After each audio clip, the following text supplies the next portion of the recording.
Okay, good afternoon and welcome to The Real Me, Chapter 12. It's part of the Greater Yeshiva YouTube. This is the Hashkafa Shir we do twice a week. We learn from this sefer called The Real Me, which is a translation of a Hebrew sefer called Asaschal Tancheni, written by an Avrech here in Israel and Kiryat Sefer from Kiryat Sefer. Today we're going to be talking about, the name of the chapter is called Relating to Your Soul.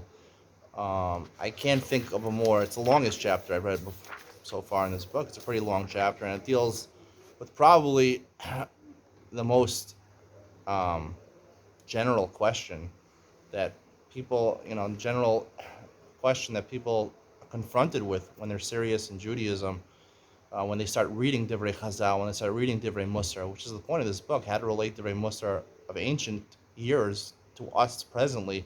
How do we reconcile that with everyday life? And really, this chapter hits home on all major points over here.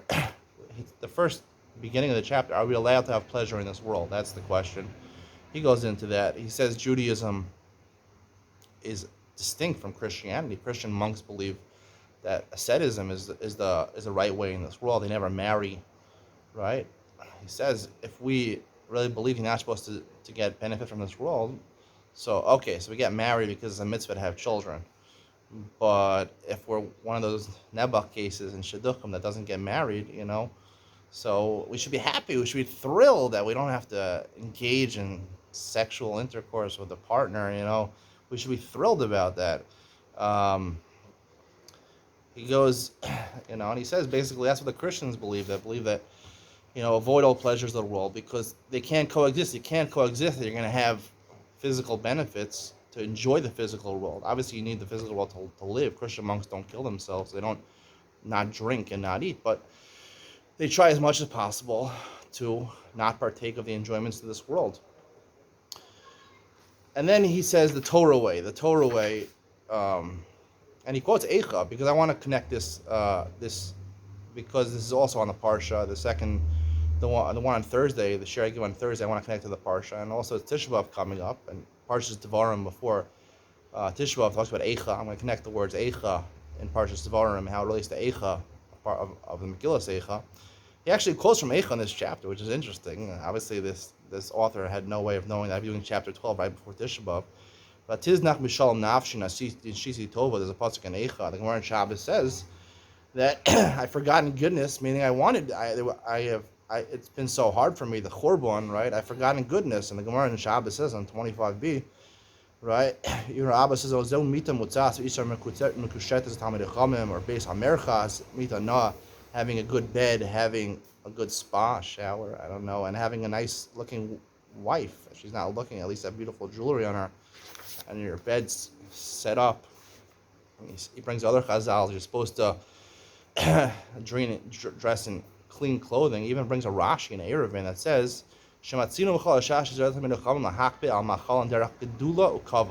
they're very careful about their food to eat it gedula ukavod. So he says, what does gedula ukavod mean? If you ask me what gedula ukavod means, I would translate it as, eating hot cuisine, top of the line food, exquisite food, steaks, dula v'kavod, honorable food. He says this means that we eat proper etiquette and refrain from food that's repulsive or not fully cooked. I mean, most normal people wouldn't eat for food that is not fully cooked, unless you're having a steak, which is medium rare. But I don't know. Dula v'kavod, it seems to me Rashi meant, hot cuisine. I'm going to talk about Epicureanism in a second. He quotes the Mesilas Yesharim over here that about Prishos. This is where the Mesilas Yesharim really deals about. This is where most Hashkafa and Judaism comes from, this chapter in the middle of Mesilas Yesharim. I think it's chapter 12 or chapter 13 over the other. Ramchal asks, he says, on the one hand, we see Chazal that you're going to be punished if you don't take pleasure from this world. On the other hand, the Gemara says that someone who takes pleasure, someone who's a tainus, he's considered tzaddik. The Gemara itself, in Nazir and Tainus, asks this question. And the Gemara answers, which basically is the answer to Mesilas Yesharim, it depends if you can be mitzayir nafshe or not. If you are able to withstand living a life of asceticism, practically, being a Nazir or being a Tainus, fasting, right? There was that book called, the famous book, All for the Boss. This big tzaddik, I forgot his name, he was the father-in-law of Scheinberg. He used to fast every day except Shabbos. He fasted every single day. He only ate at night. I think he had a pear. That's what he had at night. I don't know. He barely ate. He's very skinny. Um, he was following. The Gemara seems to say that if you're able to mitzvah yourself, if you're able to do precious, to abstain from the world, you should do that. Because Mesilas Sharm explains that if you engage in all the pleasures and delights of this world, you're going to be led to sin. That's a tendency. If people just do whatever they want, it's Kairos, they do whatever they want, they're just going to, lose control and just do whatever they want and, forget about the Torah and mitzvos. You have to warn about that. So that's the way the Gemara seems to indicate, and the Mesilas Sharm seems to explain. He also talks about here about humility. People think humility is that you have to negate yourself, inferiority complex. He says, no, the real humility here, we're going to discuss this more later in the book, but his real humility is, like David says in Tehillim, you're supposed to consider yourself like a child with a mother. Hashem's your mother, and without your mother, you got nothing. It means that know who's really in charge, he says. And then he talks about one other thing towards the end of the chapter, which tries to understand a couple of different chazals. There's a Gemara in Eruvin, really a crazy Gemara. I remember when I was younger, someone showed me this Gemara.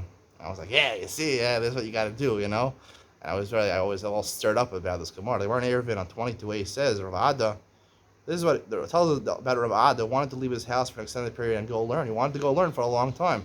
His wife asked him, what shall I do with your children? How will I feed them? Where am I going to get food to feed the children? He said to her, have the vegetation growing by the meadow been finished? Meaning, you can go pick some cucumbers and tomatoes or pieces of grass from the thing, and I'll go learn. He went away for a long time. And the Gemara also there says that a person should be like an orev. He should be like a raven. He should be like mean and cruel to his wife, so he should learn Torah. How could this be? You're not supposed to lo soni isha amiso. You're not supposed to cause harm to another Jew. Certainly not your wife, right? You have to honor your wife more than yourself. You have to love your wife like yourself. For Torah, this is what you do. You treat her like garbage. Treat your children like garbage. And then he talks about altar b'sicha me'isha. The Gemara, the Pirkei Avos famously says you shouldn't speak so much with your wife. He says people have a problem with this. They see this Pirkei Avos and they barely talk to their wives. Now, I'm not talking about people that are in regular society, not like the Dati Leumi sector and modern Orthodox sector. I don't think any of them have problems of not speaking to their wives, but it is a real problem among some Haredi people who are very serious B'nai Torah. I don't know if they do it shita against it, but they feel like spending Torah with your wife, like Pirkei Avos is bittul Torah, so for Morish Gehenim seems to say in Pirkei Avos, if you spend too much time with your wife, it's going to lead you to Gehenna. Even your wife, you shouldn't talk idly with her. It's bittul Torah. And people who are very serious learners, they sometimes just the way of the evil inclination that we have in us, the Yetzer Hara, it just leads us to go to the opposite extreme and barely say anything to our wives. I have to say something, and it's very controversial what I'm about to say now, and I know the audience that's going to hear this is not going to have such a problem with this, but it's very controversial what I'm saying coming from the society that I'm part of.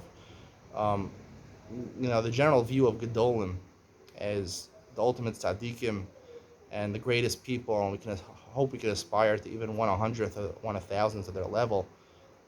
We really have to be honest and look at Gedolim and give them a fair judgment, and honestly look what they did, and then go back to ourselves, our own set of values and what the Torah says, and see, is that really the right way that they acted? It's possible that not everything they did was 100% the best thing. It's not kfira to say this. I'm not judging them bad. I'm not down kaf chova, but you can't just be down the kaf schos everything they do. If you want to learn from them and say everything they do is the correct thing, especially this concept of das Torah, which is very prevalent in the Haredi world, which it's almost like kfira if you don't accept das Torah, which is basically saying that not only do we listen to the Rabbanim and the Gedolim in terms of what they say about halacha, which they are probably better suited to advise us on because they spend more time learning it and they got smicha and they know the Rabbanim, but about everyday matters, that everyday advice and practical life, we should listen to them and their advice. You can't go against it. Whatever they say, they say you have to vote for a certain party here in in the Israeli elections. It's Isra. It's an Isra. There's a mitzvah midaraisa to listen to them. Can't go against them. Anything they say about tznius, things that are not halacha, that's Torah. Anything that's not halacha, about smartphones, about tznius, what women have to wear, all these things that are really controversial topics. We're listening to the Gedolim, and it makes you question. That's assuming that they're 100 levels, 1,000 levels above us. But if we see that maybe they're not doing 100% things, they also can make mistakes, just like everyone. Everyone's human beings, and I think it's fair to treat them as human beings, just like everyone else is treated and judged. You're gonna see they weren't they made mistakes also, and they did make mistakes, and we have to be honest and say, listen, not everything they said is Misinai, and not everything is an incontrovertible truth. So that is what I want to start with, and I want to say like this. Let's first connect it to Eicha, to Tisha B'Av, and this week's Parsha's Devarim before Eicha. Moshe says, Eicha asal levadchem tarchem masachem. Moshe says, he says to Hashem, how could I do it? How could I deal with all their complaints? All the trouble that Klal Yisrael is causing me. He was the leader. Maybe he should have been expected to complain. I think it's actually a good thing what Moshe was doing over here, because, like, really the Gemara says, if you can't handle it, and you have to be honest with yourself, can you really handle, what can you handle and what can you not handle?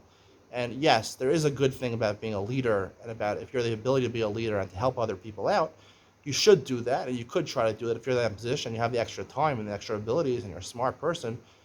But it shouldn't infringe on your life, because who comes first? You are more important than the Klal. Even Klal Yisrael, every person is more important than Klal Yisrael, because you come first. You may not need mili, and that's what Moshe was saying. And we know from Yisro that Yisro gave him good advice: delegate responsibility. He had too much responsibility. He was standing from morning to night judging the cases. He was right in saying Eicha. And we also start Megillas Eicha. Eicha, Yashva Badad, right? We became lonely. Ka'almana. It's always referencing Ka'almana. And I think it has a lot to do with the end of this chapter over here, where he's talking about the relationship between a husband and a wife. I'm not going to mention which Gedolim, because I don't want to pin it on one Gedolim, because, I think it's just a theme in general. Some were better in some aspects, some had faults in other aspects. But there was a story of a Gadol who literally, his whole Shabbos, I found it very interesting. He was learning Torah the whole Shabbos. He had a family, he had kids.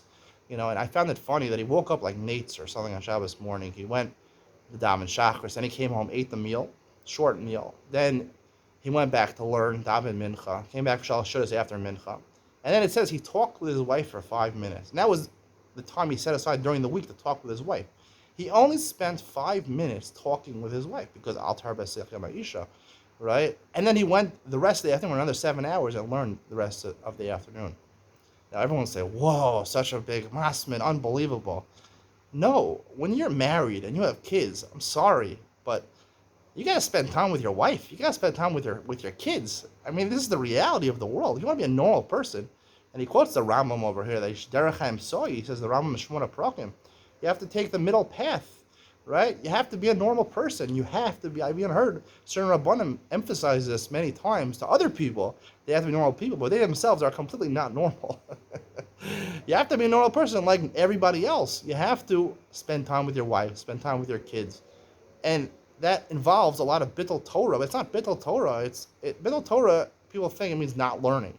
No, Bittul Torah is when you have the ability to learn, and you should be learning, and you're drinking a coffee instead. That's Bittul Torah. But when you're spending time with your family, with your wife, people to go to learn Night Seder. Before I was married, I came from a place where it was a lot of people, almost everyone came to learn Night Seder. You were paid extra money to learn Night Seder. And then, Night Seder means you're away from your wife the whole day. You don't even come home for lunch. You come home for dinner for 1 hour, and you go to Night Seder, and you come home at 10:30, 11 o'clock at night. Yes, there are people that work like this. I'm not saying that's the right way, but these people are not even earning any money. They're barely earning any money, and they're spending the whole day away from their wives. It's not a relationship. It's just not a marriage anymore when you're going to Night Seder. I'm sorry, that's my opinion. When you're going to Night Seder, no matter who you are, it's not a marriage anymore. You got to spend your night at home. You have to spend your night at home. You have to spend part of your day at home. You should come home for lunch. I most of my day I'm home in the afternoon for 2-3 hours. I leave to learn here, to give shiurim here at 10:30. I'm home at 6:30 to help put the kids to sleep, to help bathe them, to put them to sleep, read them stories, spend time with my kids in the afternoon, spend time with my wife at night. My wife thinks I spend too much time on my smartphone, but but I do spend time with my wife, play games, we go out to dinner, we have a good time. So it's very important to have a normal life. You have to have a normal life. And when Chazal say that you're supposed to matzi mitzar nafshe, you have to go ahead. If you're able to, you should cause yourself, inflict pain and be a nazir and sit in a tainis and fast. Who likes being in a fast? It's not good to be in a fast. I once heard that one of the Gedolim said that it's sweet to be in a fast. I mean, this is just, they call it about it flipped out. Meaning, it's not sweet to be in a fast. Food is sweet. Food tastes good. We shouldn't pervert them. And I think when the Gemara says matzi mitzar nafshe, that you should do precious, you should abstain from the world if you can. I really think that it falls into the greater rubric of what I deem the proper perspective on materialism and enjoyment in this world, and that is that it's not that the spiritual is the main part, and we have to do a little gashmis to sustain whatever we need to take from the world physically, bread and water, in order to be able to spend our days learning Torah. No, the point of the Torah is to qualify and to teach us how to enjoy the world, how to have good materialism in the world. There's a Greek philosopher named Epicurean. The word Epicureanism comes from him, and basically that his philosophy. I agree with this philosophy 100%. I believe this is the philosophy of the Torah. The philosophy of the Torah is that you should seek to enjoy this world as much as possible, as much as physically possible. Because in life you have to make decisions, clear cut, yes or no, yes or no. Do we enjoy or not? You can't say, yes, enjoy a little bit, but don't enjoy too much. No. Yes, you enjoy as much as possible, but you have to be a decent human being. You have to use proper etiquette. And part of enjoying the world is finding out what enjoyments you like, what type of clothes you like, what type of foods you like, what type of women you like, what type of games you like, sports you like, what type of activities you like to do, That's part of finding out about yourself. And the Torah, the mitzvahs of the Torah, which we don't understand properly right now, but the point of the Torah ultimately is to help us understand, to qualify and crystallize our ability to enjoy the world. The main part of the world is to enjoy the world. I'm flipping things back on the right side. This is the way it should be understood. The main point of the world is to enjoy this world. Epicureanism teaches us, the Torah teaches us, the way to enjoy this world, the way to have proper manners, proper etiquette. And Gedula v'kavod, like Rashi says, you're supposed to go for those steaks. You have to develop a good sense of taste, right? People who are of high society, people that are rich people, some of them, actually enjoy these things. You have to develop a taste for the higher things in life, the luxuries, and the good foods in life, and the good clothes in life, and the good smells in life, and the good woman in life. This is what you got to do. You say good woman in life. Okay, you get married once, okay, but we'll talk about that at a different time. But when it's altar b'sicha meisha, if sicha means flirting with women, I mean, yes, you should spend time flirting with women. Even your wife should flirt with your wife, but don't spend too much time, because flirting is fun for a little bit, but it shouldn't be the main part of your relationship with your wife. You should have to talk, things you enjoy talking about. Flirting, if you know what flirting is a different type. That's sicha, that's flirting. But so basically, the idea is that we have to enjoy this world. And I heard a story. It's a famous story, a Hasidic story. There was a Rebbe, a Hasidic Rebbe, and one of his Hasidim. They were both sitting around a table or something like that. I guess one of these big tishim they have with thousands of Hasidim standing on these bleachers for hours, and they were eating apples, And the Chassid took an apple, and I guess the Rebbe also took an apple. And the Rebbe says to the Chassid, he says, there's a big difference in me eating an apple and you eating an apple. So what's the difference? He says, you make a bracha in order to eat the apple. He said, I eat the apple in order to make a bracha. And everyone's like, wow, the Chassid Rebbe is such a big, he's doing it for the ruchnias. The brachas is what's important. No. The Chassid had it right? You make the bracha to eat the apple. The ikar is the apple. The ikar is the enjoyment, not the bracha. The bracha, the Gemara says, if you don't make a bracha, you're stealing from Hashem. But don't confuse the two. Don't make the ikar tafel and tafel ikar. The ikar is the gashmis. The tafel is the ruchnias to help us understand the gashmis. It's not something separate from it.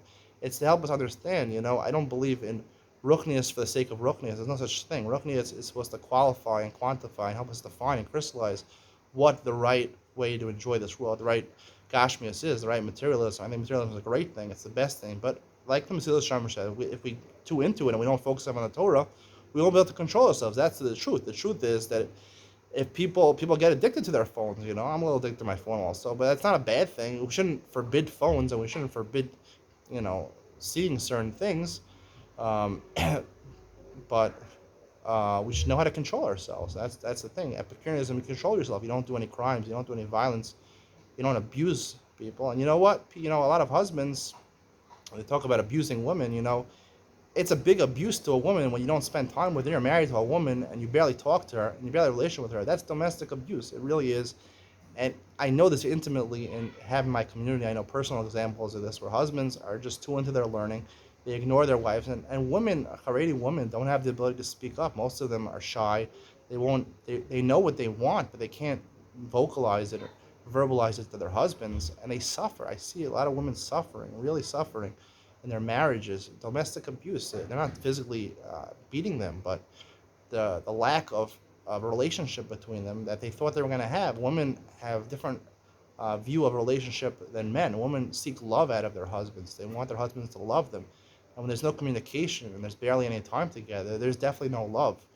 And it carries over a lot to the bedroom also. You're able to love your wife in the right way in the bedroom also because, whatever you do outside the bedroom usually carries over to inside the bedroom also. So that's all I have to say about this is that the way the author answers this question, I don't think he really even answered the question over here. I think he just brought a lot of conflicting chazals and conflicting Rishonim. Even the Chazon Ish seems to be conflicting. I don't see that he actually answers these questions satisfactory, according to me. But my answer to this question is Epicureanism. Now you'll tell me, oh, what about apikorsim, right? Where does that word come from? It sounds like Epicureanism. I'll tell you, you're right. Apikoris, that's the thing. The Gemara, I'll just tell you one last word, that the Gemara is a true document, right? The words of the Torah are true. And Torah Shalapan, the Gemara, we believe them are true. But don't let other people tell you which way to interpret things, right? When the Gemara brings the story of Rav Ada, where he left many years to learn Torah, and he told his wife, go get some vegetation, go get some grass to feed the kids, and he left them, and he was cruel to them. The Gemara is just saying, if you want to be great in Torah, you have to do that. So don't be great in Torah. Don't become a big tzaddik, a big gadol. That's what the Gemara is telling you. Now, it sounds like from the Gemara is what you should do, right? Otherwise, you'll become a gadol in Torah. So what? Don't become a gadol in Torah. You don't have to become a gadol in Torah. No one's asking you. If you have the time, you're wealthy. If you're not married, you can spend your time learning. If you're a wealthy person, you can spend more time learning. You can become a gadol in Torah. Depends on the circumstances in life, but don't do stupid things. Don't ruin your relationships. You have to be married to a woman. You have to have kids. You have to have a relationship with them. Don't ruin them. The Gemara is not saying. The Gemara is saying if you want gedula, that's what you have to do. But that's a good thing. The Gemara is a little tricky. You have to know how to interpret. Of course, Art Scroll and also the Art Scroll biographies all interpret everything the Gedolim do and everything the Tzaddikim do is always the right way, always the right thing. But honestly, I'm not saying about all Gedolim and everything they do, but you have to look at each action, each gadol independently and decide whether it's the right thing or not. And a lot of times, they did the wrong things. When Rabbi Yasha's wife was, I'm penetrating Rabbi Yasha, but his wife felt so she couldn't. They had a surgery for the kid. He mentions this in the chapter, and she couldn't bring herself to ask Rabbi Yasha to interpret his learning, to interrupt his learning. And Rabbi Yasha, I just read a story. It was his anniversary, 10th yard site. He read a story. The week after Shabbat Brachos, he said to his wife, "I need 1,000 days to separate from you." About learning, I mean, a woman is heartbroken. You just had Shabbat Brachos and you're leaving me for 1,000 days. If you don't know, 1,000 days is about 3 years. He went and isolated himself for 3 years, and most of the time, and he said after that, "I'm yours. I'm yours." You were supposed to be yours beforehand when you got married. No, not 3 years later. And I've seen some what's your farm. They say that a woman should know that after her husband gets married, he needs his time, his space. Yeah, man needs his space. But not that he should just go to a different island and learn Torah for the rest of his life for 3 years, 5 years, and just isolate himself. No, you have to be normal. You learn Torah, but not to do that. So the idea on the Torah is that you should learn to live within the boundaries of the Torah, the boundaries of this world, and but enjoy the world. And they have to, look at these things.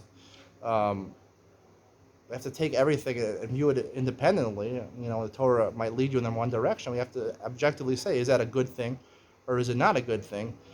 If we could do that, hopefully we won't have the problem of Eicha, right? The problem of Eicha, Almana, as we're talking, widow, Almana Skias. A lot of women, they're widows when they're married, it's a sad thing. And, this is a very true thing that happens all over the world, but a lot of times in the Haredi world where this book comes from a Haredi person, and it's meant to be directed to Haredi people. That's why I'm relating it more to Haredi people, where it is more frequent that people just ignore themselves, their own needs, their physical needs. They fast, and they're precious and things like that, and they ignore other people in their lives, all for the sake of godless Torah, the sake of becoming a gadol in Torah. That's what it is. For the sake of some of them become a gadol in Torah. What did you do to get there, and what are you now? And a lot of times the gedolim, they spend their whole lives answering questions from the tzibur and making, and they're running around doing chesed with everybody, while their own families are neglecting. This is unfortunate realization of gedolim. Yes, there are good people, there are gedolim, but not everything they did was 100% correct. And in general, I mean, my honest opinion, just in summary, is that I think that Art Scroll skews these books, and everything we paint a rosy picture of what gedolim do. I think most things gedolim do is wrong, and you shouldn't strive to be a gadol. You don't need to be a gadol. Just be yourself. You don't have to be a gadol. Great. You don't have to be a great. Be yourself. Then you'll find your internal greatness, what you're good at, your talents. You're able to use them. Become a star. You don't need to become great. Become a star. A star. You don't have to be a gadol. You don't have to be a tzaddik. This is not what we strive for. It's not what Judaism teaches that we should strive for.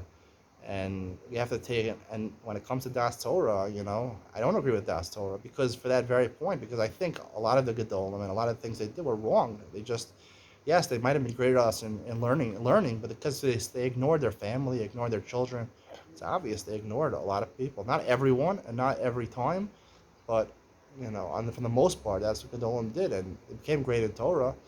The Chazon Ish would spend the entire day. He wouldn't have enough strength when he got up from his Gemara to get to his bed. He wouldn't have enough strength to get to his bed. He used to collapse before he got to his bed. Chazon Ish didn't have any children. He had more time to learn. But to learn from that is, I don't think that's the right perspective of life. I think you should be able to walk to your bed and to be able to sleep comfortably in your bed and get a good night's sleep. To enjoy your sleep, to enjoy being normal. He said he couldn't remember his wife put an egg in front of him. He couldn't remember if he ate the egg or not.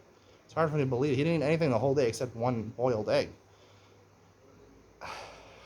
I don't know. You got to eat better. You got to eat steak. I don't know, eggs. I don't know, maybe you go out with your wife for breakfast. You have omelets. I don't know. Not a boiled egg and you forgot if you ate it. You got to have omelets with your wife for breakfast. That's what you got to do. Anyway, that's my perspective. I just want to say, I'm not saying gedolim are the only people in the world that do the wrong things. That, don't get me wrong. They're just human beings like the rest of us. They did certain things well and certain things they didn't do well.